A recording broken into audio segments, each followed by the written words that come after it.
he did indicate to the MEC that there is this Indaba that is hosted by the province, and DDG was with Advocate Masumu on the first day.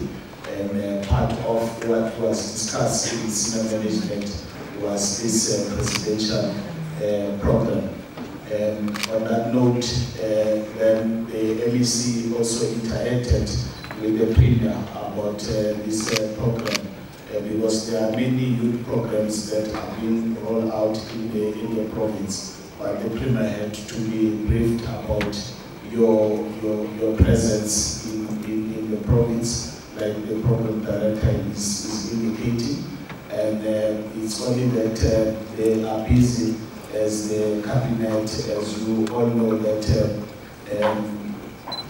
on Friday everyone will be in Joburg, so they are preparing at the organizational level to lead the province to that side.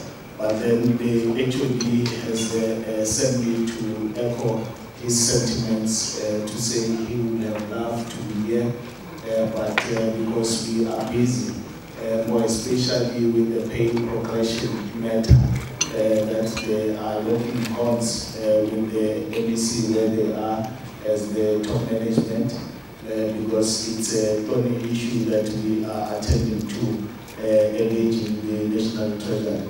Otherwise, they would have been here to close the Indaba Store Conference seminar.